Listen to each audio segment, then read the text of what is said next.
Welcome, brothers. Welcome, sisters. Welcome to our program, On Target. And as usual, as soon as we start this program, you have the opportunity to punch. You can pick up your telephone, give us a call. The number to call is 442-0175. You know we never have a subject matter. We speak about anything. Politics, religion, socioeconomic issues, any issue trending. But most of all, you can introduce your own topic. And we take calls, so you can interrupt us at any time. We have our brothers and sisters in the diaspora. We are on 91.9. We are on RealFM 91.9, YouTube, and Facebook page of RealFM and On Target. And we welcome you participating in the program. Give us a call. We could well start by speaking about what you want to speak today. We have a small country in Grenada. 110,000 people, 100,000, 110,000 people. And the population has not increased in any significant way in the last several decades. We have made a lot of improvement in terms of infrastructure, electricity, telephone, water, internet. Yesteryear, we did not have that. 90% of Grenadians have access to these things.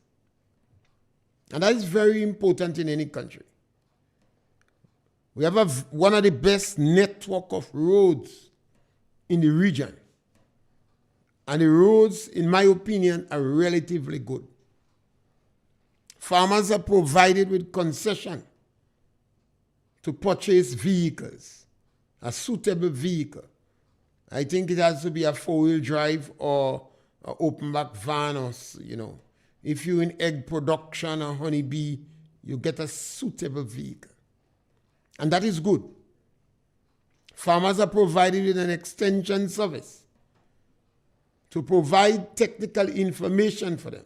I don't think the farmers make enough use of the extension service. Over the years, I don't believe the extension service is as effective as it could be. Maybe farmers don't understand it's a free service. Government provide farmers with some level of subsidy where plants is concerned. You even have labor support. But agriculture perhaps has not been doing as well as it could do. Again, we have a question of economy of scale.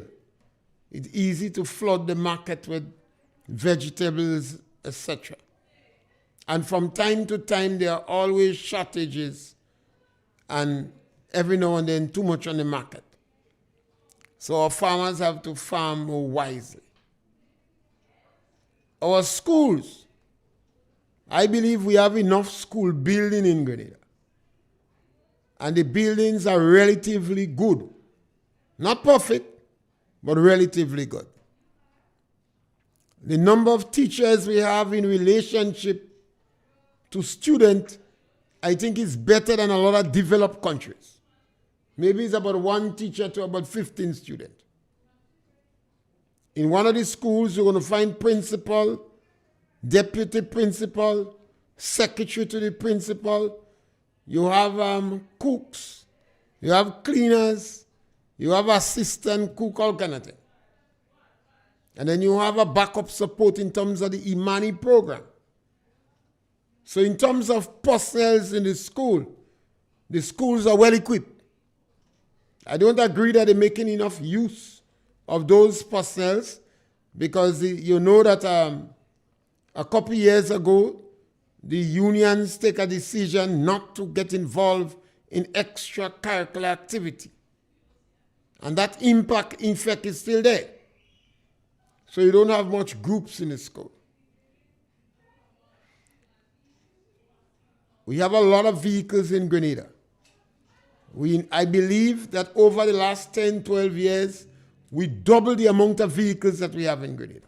A lot of vehicles. Some people, I believe, have vehicles, they can't even maintain it. I know a number of people who working for under $3,000, and you would hear me use $3,000 with great regularity. Because we have a number of Grenadians, they like to play heavyweight. They're always giving the impression that they're wealthy and everything all right with them.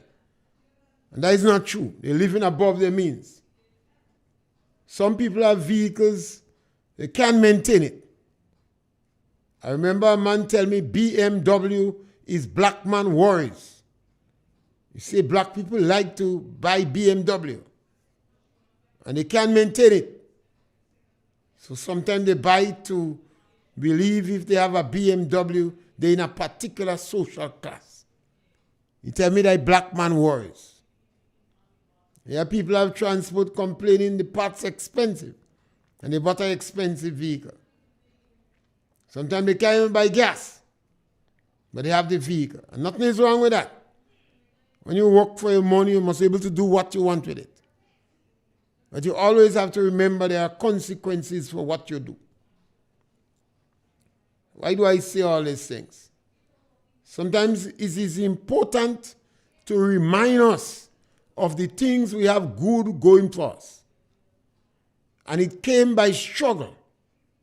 It came by governments in the past, politicians in the past, trying to improve the life of their people. And all politicians have tried. Well, I have a soft heart for politicians. I believe they are the greatest thinkers in the country. And they have tried over the years. And this is the result. What you see, what I speak about is the result of what is going on. I remember the days when we used to have 100 children easy in a classroom. One teacher and a piece of strap. One teacher, 109 children in one farm, you know. And people used to have to walk to school, and so these have improved significantly. So we must be able to build on what we have. In Grenada today, we have a relatively free press. As free as anybody else in the Caribbean, or better. Definitely free than China and Russia and Iraq and Iran. Grenada has a free press. I don't contribute to anybody telling me we have no dictator. There are no dictator in Grenada. We didn't have, except during the revolution. We always had a democratic system, and the democratic system, I believe, was always been free and fair. Wellington Friday win Winston White by 1 vote. They checked for about 5 days, still won. So the electoral process has always been free and fair in Grenada. And within 24 hours, the losing side always concede. That is important. Sometimes when a team loses, they cry and claim that it wasn't fair, but that is not true. Elections in Grenada have always been free and fair. So the democratic system is working. It is very important for us as a people to try to find out what is the policy of the political parties that we support. What are the policies of the political parties that we support? Some people just look shocked after the party win election and the party start to unfold, they surprise, they disappointed. So I believe it's always important to know what are the policies of the party that you support. All parties are not for everybody. Some political parties try to have a cross-section of people involved in their policy making.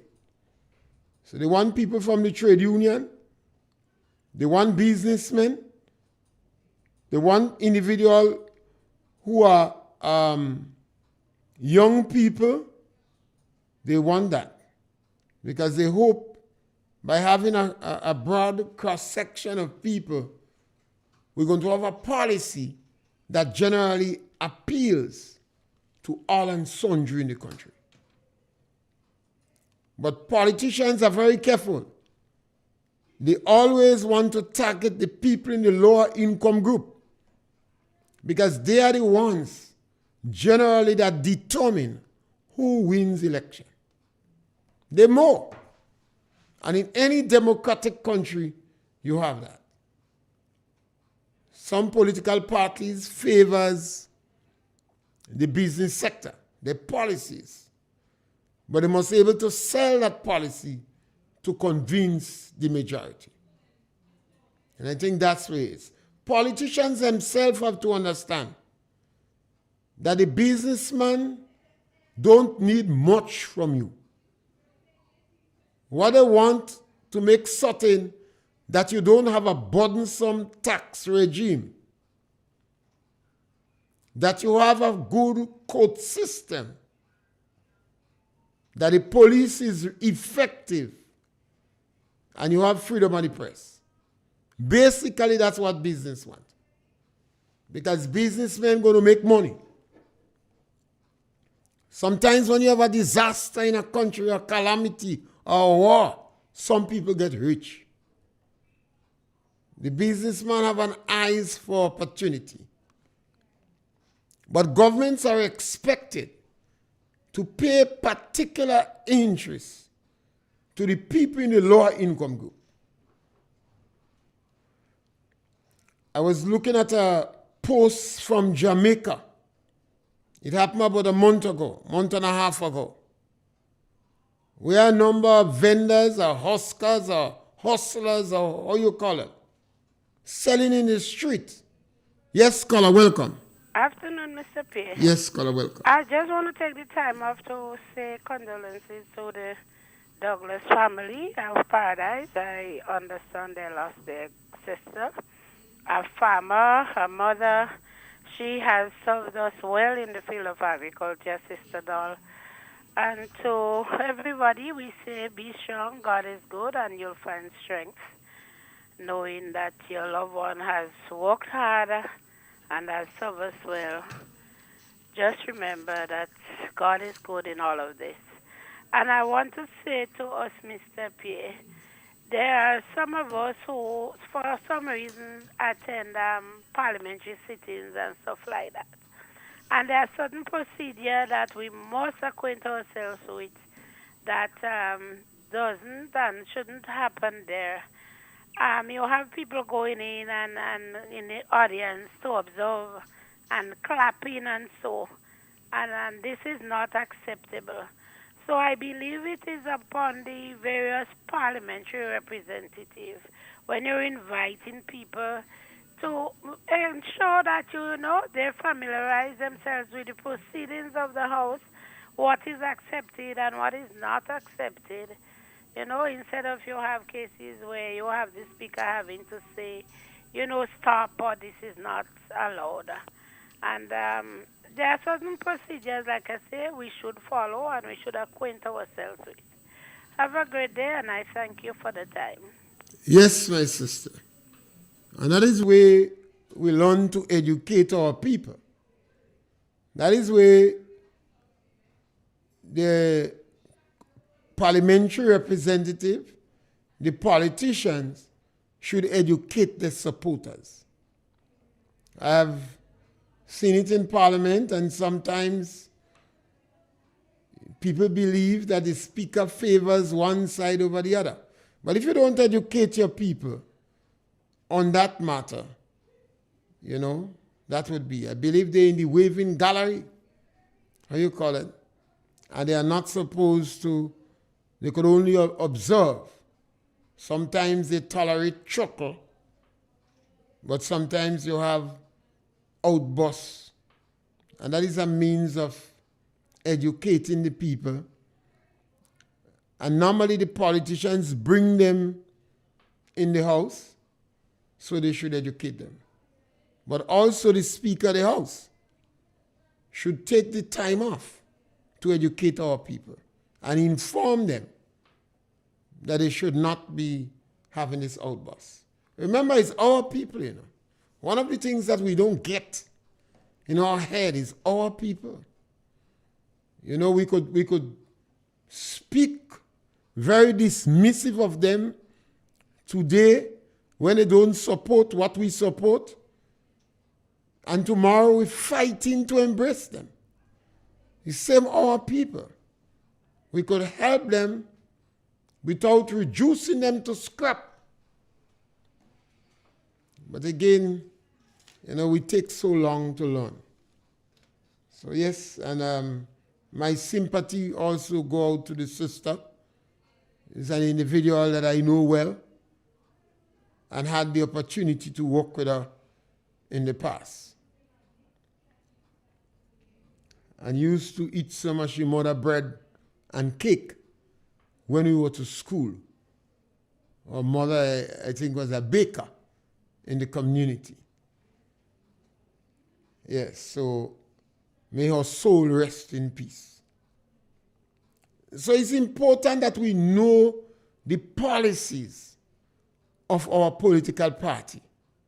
Sometimes you see people so disappointed in their own political party.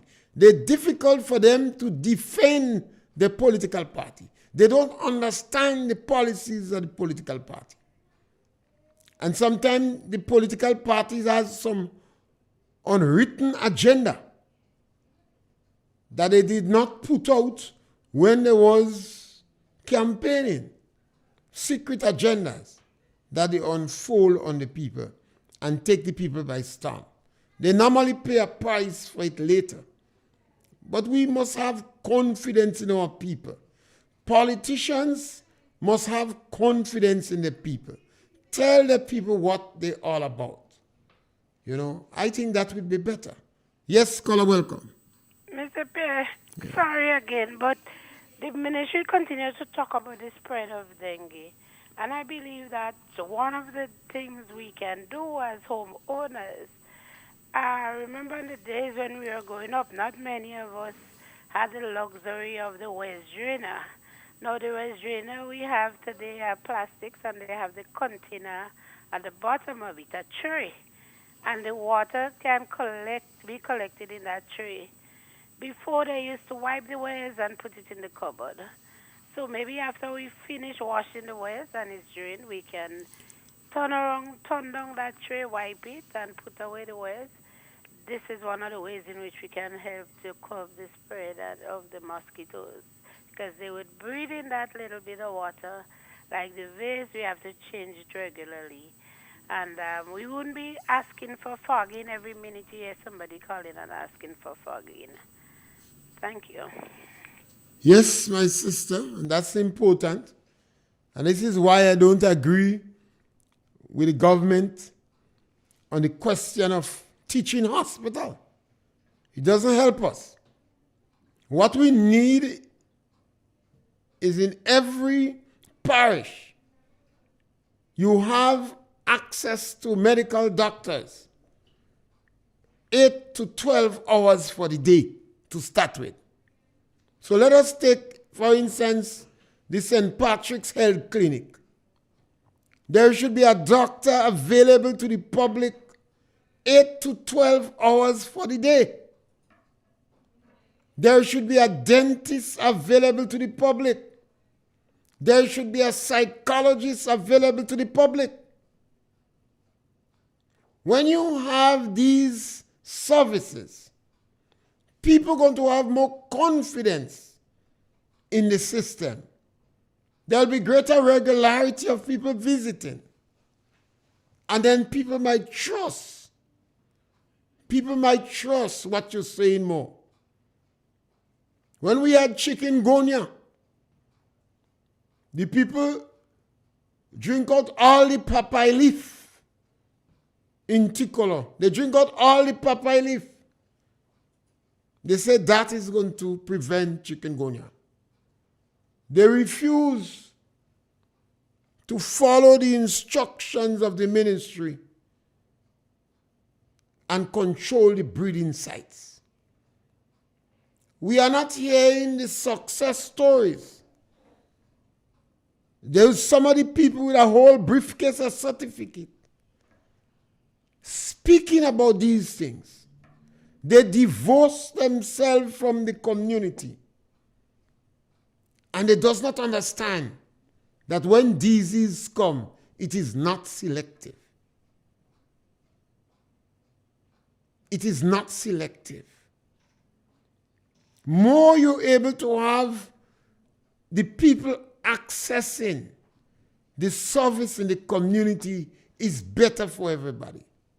Less stress would be placed on the two main hospitals, and then government could develop those hospitals to do more major medical therapy and whatever service. We don't need a teaching hospital in Grenada. We don't need to spend millions and millions of dollars to put up a structure, and we cannot provide the service. What we need to do in every parish, 8 to 12 hours for the day, you could go to get a medical doctor. Everybody knows what day you could bring children. You have the children doctor. You have dental service 2 or 3 or 5 times for the week. In every parish, you could visit the dentist. So people could visit the dentist just for a routine visit. The psychologist is available. That is the service you want to provide. What you want to provide teaching hospital for? So you go make a big money. It is not in the interest of the society. You're going to have a healthier society if you do that. That is what we need to do. But governments always like big ideas, big plan. Maybe where they themselves could make a 10%. And periodically you can have lectures in the clinic. Or you could have people going in the schools in the clinic and speak about disease. Mosquito kill more people in the world than perhaps all other animals put together. People afraid snake, afraid mongoose, afraid lion. We don't have lion in Grenada. They're afraid bees. They don't afraid mosquito.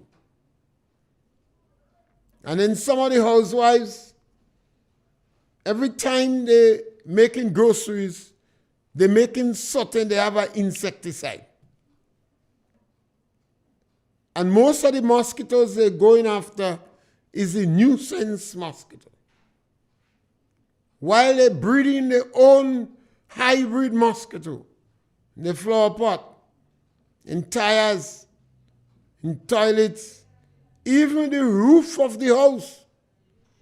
The builders construct the roof guttering in such a manner that it holds water. You will be surprised to see the amount of mosquito larvae in the guttering in your roof. Some people have water tanks, and the water tanks are not covered. So they create their own medium for mosquito to multiply. And then you're getting chikungunya. And sometimes when a woman have a baby, born with a big head. Or you lose quite a lot of mandates because of dengue fever. And we don't resistant to taking vaccine. When we had the COVID-19 virus, perhaps Grenada had the lowest intake rate of vaccines. And you had politicians and all take vaccine and encouraging people not to take. And the medical doctors, most of them hide, private doctors. Because when the health system in a country is bad, sometimes private doctors make more money.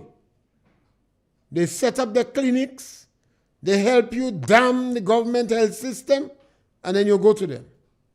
You don't even know if the thing working. So we have to want to solve the problem in this country.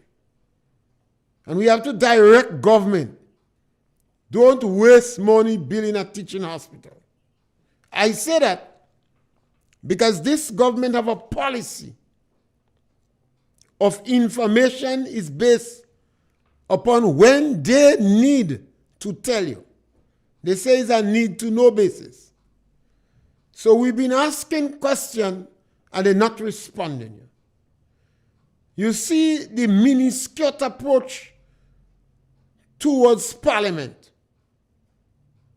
They have a special short version for Parliament to limit debate. The government is not exposing themselves to the media. We practically turning the hand of the clock back because of this government policy. I practically consider it as a coward policy. The government came into office and previously you had a regular interaction with the press and people were seeking more. But this government came in, decided to cut short or cut out significantly press conference, limit the interaction with the press, and using some of the social media warriors to send out zippets of information and propaganda. That is not good. This is not good at all. I am a little bit disappointed that a lot of the NDC moderates who was asking for more information is now encouraging or tolerating the government to hide information. This is backward. This is regressive. One of the policies of the government said transformation. Big word. Very impactful. Some people interpret that to be dramatic. But after the election, we found out that the government had no plan about transformation. So the government said we campaign on a transformative agenda, but it is not transformation. It is restorative justice. I take this very serious. I think it is an insult to our country. I think it is not justified. It is unacceptable. It is regressive for the government to introduce restorative justice. After 1983, we had the revolution. After the revolution, one could have seen some justification if Grenadians called for restorative justice. 3,000 Grenadians went to jail. 3,000 Grenadians went to jail. 3,000 to 4,000 had to flee the country. The majority of them went to Trinidad, United States of America, and Canada. Some went to England, Barbados, and other countries, Aruba. The government supervised over the worst crimes after slavery and colonialism. We must never forget how the villages of Mount Rich and the surrounding areas and Tivoli and the surrounding areas was singled out for prosecution by the government. But after 1983, people did not ask for restorative justice. They asked for reconciliation and forgiveness. They say we have to forgive one another because we are one people. I remember Leslie Pierre, who was one of the persons in prison with Tillman Thomas and Winston White and Dr. Jensen Otway and very many others. was perhaps the most verbal, loud, sympathetic person to those who was accused of these horrendous atrocities. So the people did not ask for vengeance. So I have real difficulties with this National Democratic Congress introducing restorative justice. And I even have more trouble with some of the members of the National Democratic Congress who stay silently and supporting restorative justice. I believe, based upon what I see, the practicality, and according to Bishop, the workability of restorative justice on the ground, that's pure victimization and political vengeance. I worry because 5-10 years from now, it will be worse. As people get victimized, as people get hurt, you're going to have constant retaliation. The government policy of today will cause significant problems tomorrow. You see, when a government have a policy, you may have individual ministers falling short, making wrong decisions, making statements. That we criticize. But that is minor in relationship to the policy of the government. The government is operating with a policy where there seems to be void of scruple. The government seems to encourage their members and close associates to pick up their shopping bag and go in the government coffers. When these things start on the top, it filters down in society and you would not get production. Productivity is going to drop in the ministries. Maybe the fact that they are neophytes, they don't understand that yet. But they're supposed to have enough people around them to inform them. You're going to have a drop in productivity in the different ministries, in education, in health, because people is going to believe that you have to shop in the government supermarket. Now, how could it be correct? How could it be right? How could it be moral for the Prime Minister to be an agent to sell passport and he still is the final authority to authorize the sale of the passport? Where do we have the check and balance? How could it be correct? How could it be morally right for government ministers to be using the GDP as their own supermarket? Look at some of the people on the board. The Prime Minister of Grenada said, within 5 to 6 days, over 1,500 people sending their CV or they apply to represent on the boards and etc. Look at the people on the board. Get a list of the people on the board and see the level of recurrence of individuals. As if he totally ignored the 1,500 people he said, or he blatantly lied. Now, how could we accept that? We're turning the hand of the clock back. We ought not to be doing that. We ought not to be doing that. How could we agree that the workers from the Granba estate have been sent home? One guy corrected me the last time. He said they wasn't sent home. The contract end. You want to split hairs. Well, the people are home eating stewing and sunsauce. They lost their job. Yes, caller, welcome. Afternoon, Mr. Pierre. Yes, caller, welcome.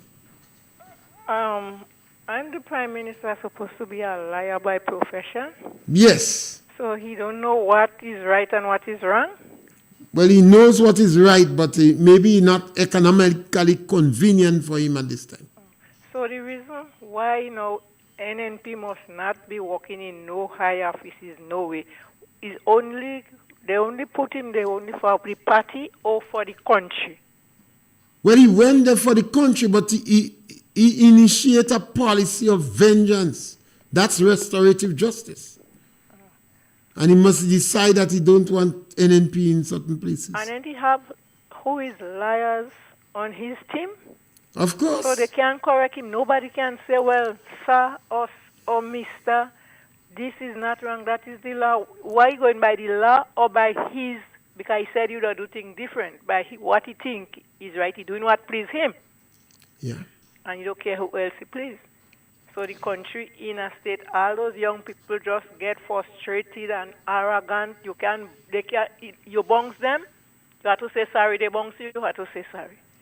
So where is the peace and unity and love he was preaching? No, he's not preaching that. He's preaching division, divisiveness. Well, I have to say, may God have mercy on us. Because if you know the right and you're doing the wrong, you legally intended to be in prison. Because as far as I learned in this passport business, I thought you had to distance yourself from certain things when you is a member of the parliament or whatever it is. I thought you had to be distant and step away from your profession or what before you come into office. When you come into office, pick up the rule. But they seems to making their own rules. Oh. And so much people's being tolerant to it. That is why we have to continue to speak. So much rule only for one party, because right now he's only party checking, not even party himself. Because I don't feel party enjoying as he enjoying, because he hardly be in the country. He more out of the country than in the country. So he leave us for wolves. Or we training wolf. Anyhow, Mr. P, have a blessing. Yes, thank you. And that is another, again, the Prime Minister is not conservative with his traveling. He's traveling as if he win the lotto. Not conservative at all. Some of the ministers we heard traveling with a spouse. Spouse could be man or woman when they're going away. And he's not giving any account to that. Yes, caller, welcome. Good afternoon, Mr. Pierre. Yes, good afternoon to the on-target people and them. Yeah.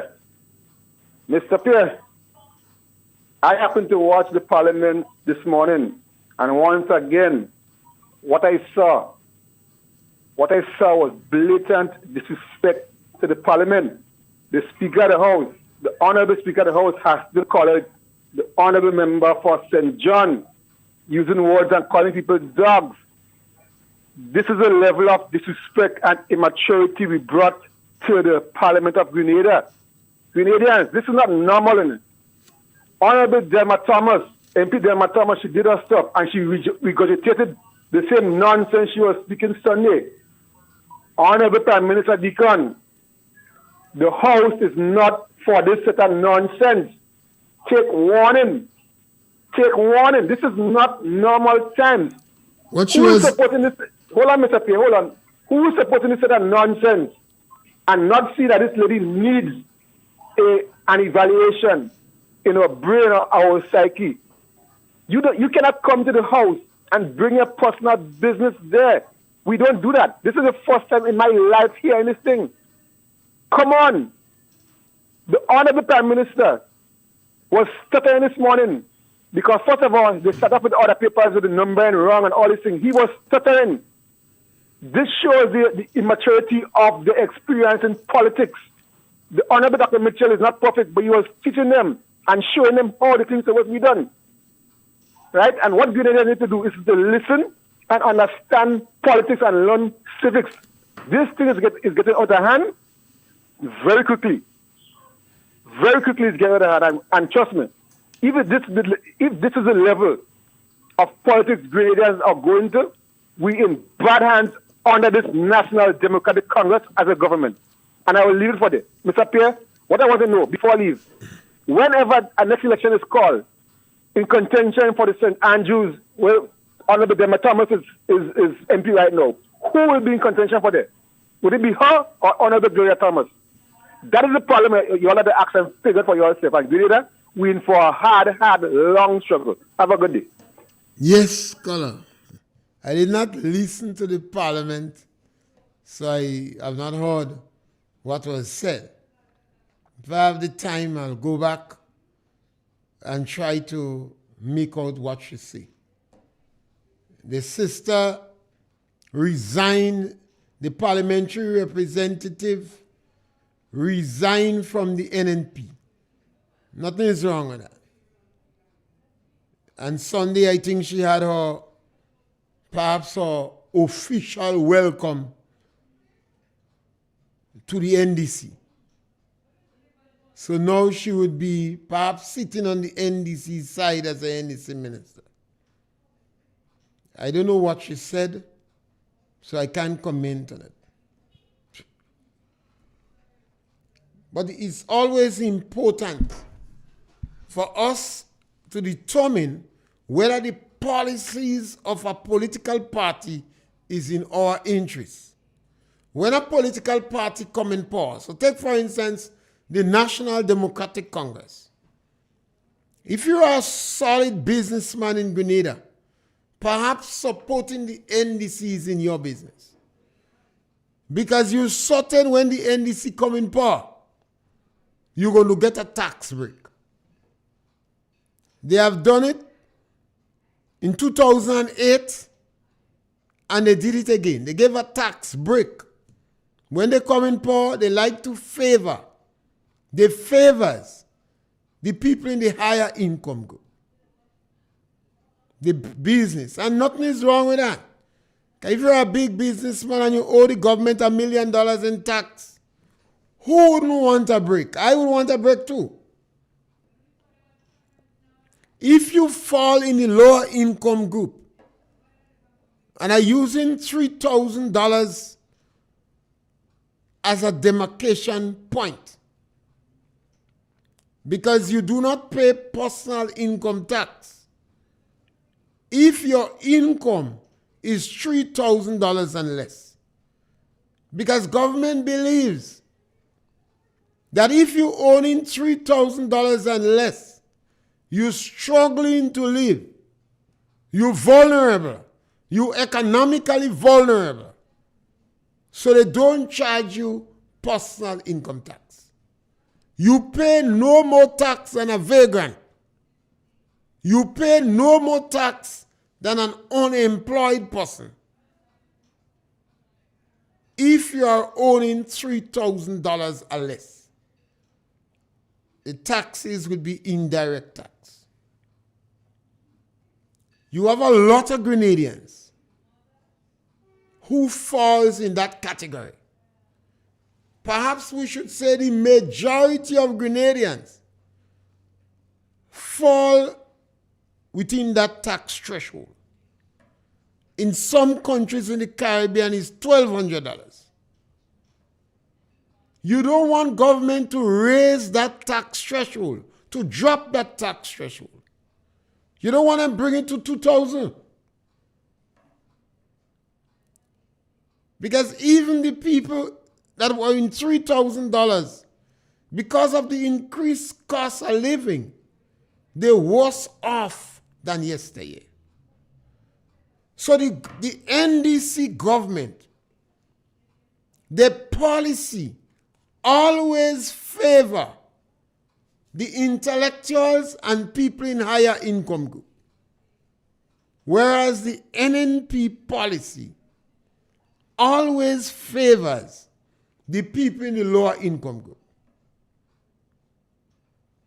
This is why, and this is the reason, as soon as the NDC win election in 2022, the women of Karakou, the women of Pause lost their job. The workers on Grand Bay Estate lost their job. The workers involved with management of pests in sauce-up industry lost their job. Marketing board workers lost their job. Road wardens lost their job. Security officers lost their job. Even the people, the elderly people, the NDC policy does not spare the elderly, the physically challenged, and even disadvantaged children in school. The NDC policy does not spare them. The NDC raised the income that the politician getting. And I understand they want to bring it up to 35,000, but they say, well, that can happen one time, so they might raise it to 4,000 to 6,000, and then perhaps later raise it more. Their traveling is as a means to increase their income. So the ministers and close associates are traveling. They travel, they jump in the plane as if they are air hostess. And maybe that is an indirect way to increase their income. So the NDC is always attractive. For people, it's an opportunity to make more money. It's a serious temptation, you know. You think it's easy to be an NNP minister? Not easy. But that's what it takes in politics. That is why Mandela was a lawyer, you know. A successful lawyer. So Mandela could have hushed him out. He could have continued supporting apartheid. Many others did it. Mahatma Gandhi was a lawyer too. Yes, caller, welcome. Yeah, Mr. Pierre, good day. Yes. Mr. Pierre, Mr. Fletcher did do the same thing, you know.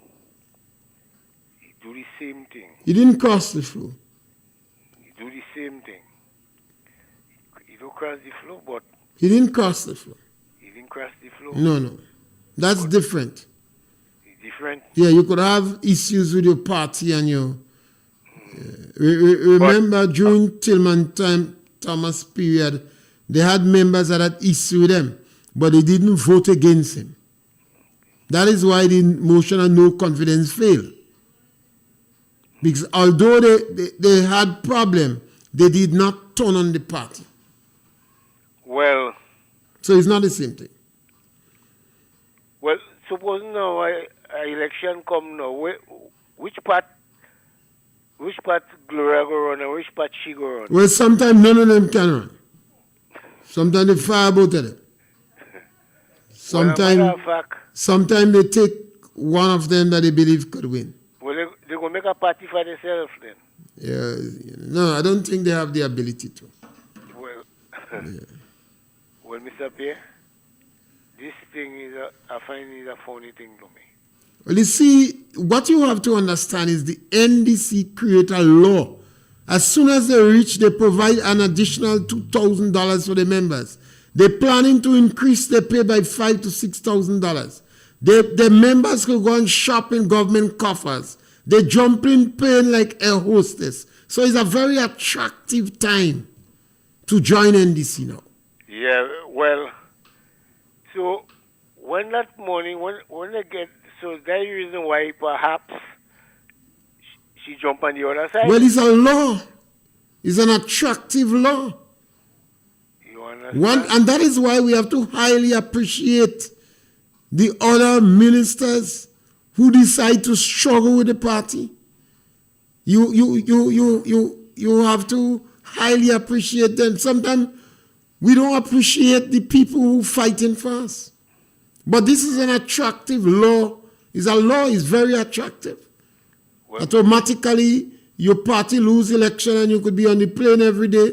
In addition to that, you have a very good chance of getting a good job and you getting a source of income and you're concerned about the economics of you and your family. It's an attractive law. Remember, we're not perfect human beings. How long that go continue for? Well, it could continue as long as the NDC there. Because that is the NDC. NDC don't allow to go again? Yes, the NDC going to stay there for the next 4 or 5 years. They go stay? Right, for the next 4 or 5 years. Uh-huh. They have the seats in parliament. And they remember, in 2008-13, the economy was in free fall. $110 million are unpaid claims in the treasury. The NDC sell 13 pieces of property. They sell what was not theirs and all. So NDC not going nowhere? Well, as a matter of fact, the NDC members, a lot of them go walk out from NDC. But that is not true. 45 years. They're going to sell assets. They're going to sell assets. They're going to make money. They're going to have a good time. After the rain finish, whoever come have to pick up the pieces. They could bankrupt the country. They ain't going away. Mr. Pierre, The NDC here for the next 5 years. They go break up just as... No, that you won't see that happening. All right, you won't see that happening? No. All right, Mr. Because Pierre, they will sell the assets of the country. They will sell the assets and get money. What are you going to see? Yes. Thank you. Yeah. Now, this is wishful thinking. That would not happen. The National Democratic Congress, only 2 political leaders in the history of Grenada that when they had challenge internally, they call election. Only 2. Eric Matthew Gary had challenge with Miss Ned and Benjamin, and he called election. He wanted a new mandate. And when Kit Mitchell had challenge, he called election. Only 2 political leaders. The GNP and the NDC never do that. Mr. Blaze prorogued Parliament. Tillman Thomas prorogued Parliament. So anybody believe this is a short run, it is not a short run. The National Democratic Congress going to sell out this country assets, bankrupt this country, and then whoever come will have to fight to pick up the pieces. They are getting very divisive. They decide to set up a restorative justice policy.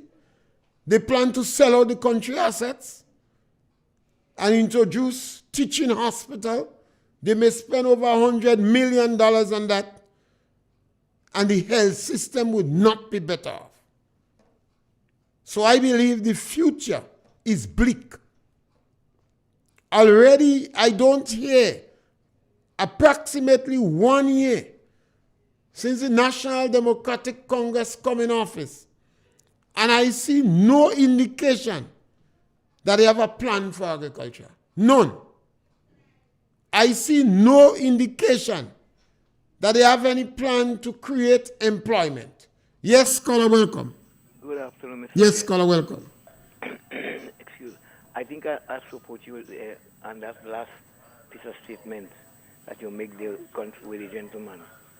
The NDC definitely is going to fight to the end. And just what you said, they will do everything to keep themselves in power.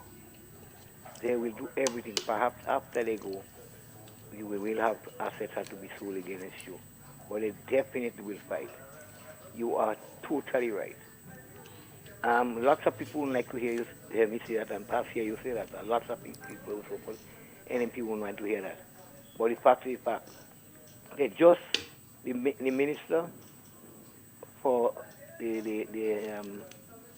the government leader of government business in the parliament just admit that there is a shortage of medicine, about 6 different medicines, he said, and they was doing everything to get it, but they may be buying, they may have to purchase from the local people, which will make the local people, local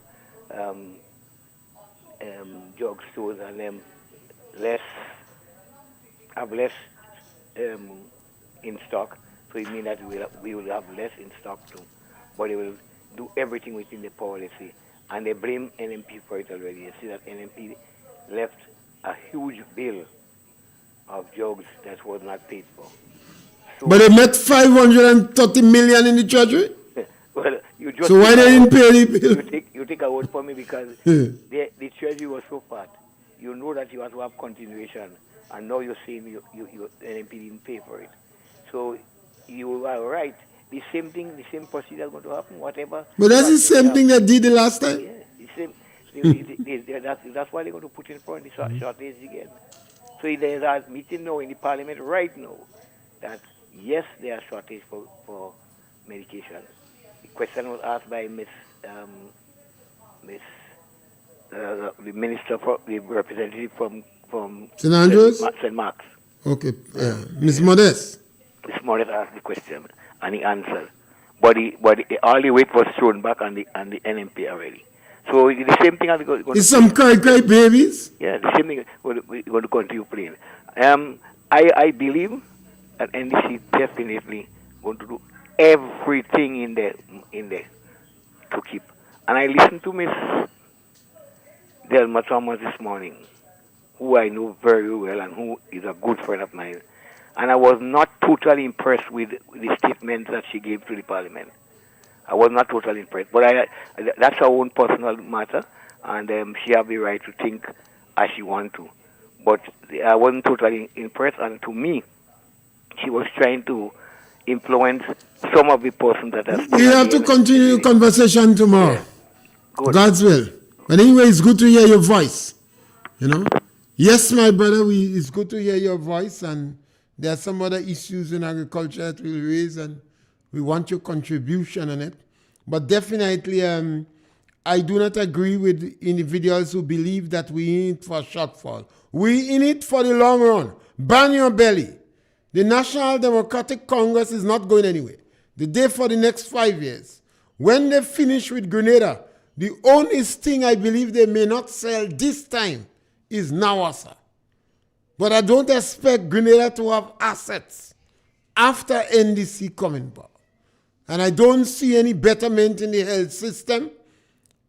They will sell out all Grenada assets. They are not thinkers. I don't see any plan for agriculture.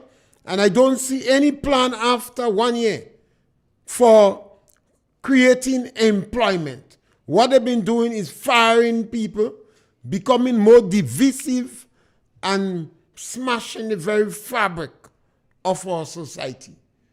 We're back with you again tomorrow, God's will, between 12 and 1, when we have another opportunity to punch.